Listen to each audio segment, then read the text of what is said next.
Hello again. This is a follow-up video on my Scott MTB Boa Elite shoes. I think last time I said these shoes were in the business of failing. Well,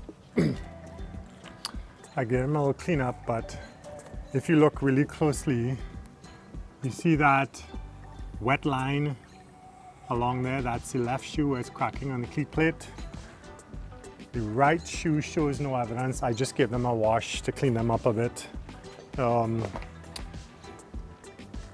their credit, Scott / Microsport in Canada, who's the warranty or rep, did their best. They tried to find replacements. Number one, they tried to find a replacement, but these shoes are no longer excuse me, in production, so they couldn't find my size.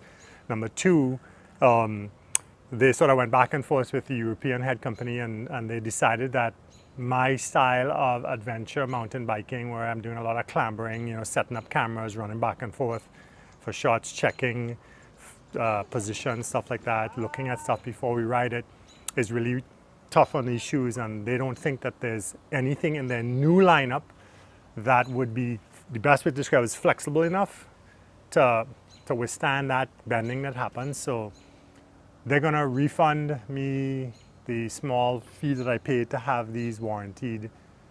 That's a whole different issue, but give them credit. The guys did their best. There's no two ways about it. I am really hard on shoes, 200 pounds, beating on these things like this.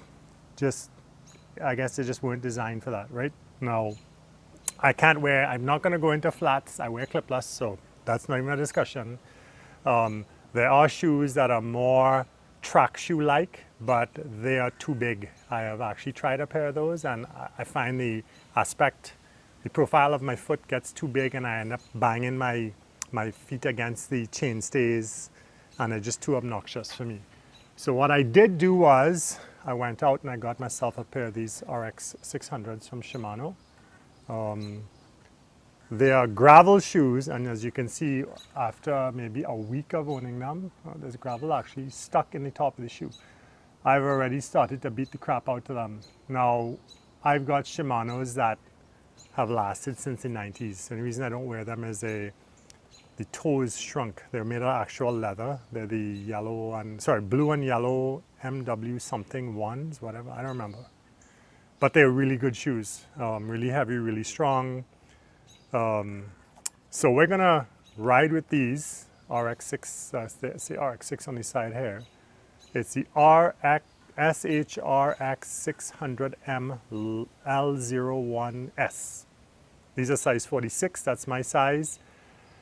If anybody has a recommendation for a pair of shoes, or I took the insides out to clean, they've been washed and cleaned up a little bit, but if anybody has a recommendation for a shoe size, or sorry, not a shoe size, but an SPD profile shoe that doesn't cost $1 million, or would like to send me a pair of shoes to try out, those last ones lasted 11 months. That's about as long as any pair of shoes, except for maybe my Mavic.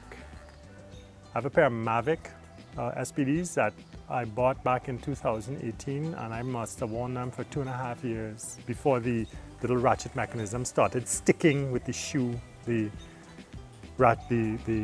strap in, so I couldn't get out of the shoes without a big fight. But that's my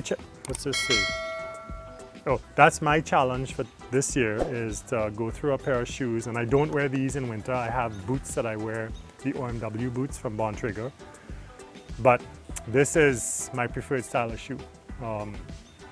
If you have any suggestions, any recommendations, if anybody out there wants me to try something, get in touch with me, comments below. Looking for new shoes, because I'm concerned that I'm gonna kill these, and then I'm gonna end up riding with my old Mavic shoes, and I'm gonna end up having to sleep in them because they just won't come off my feet. But yes, as always, stress less, ride more, ride smart, ride safe. Comments about shoes would be appreciated. See you guys on the trails. Take care.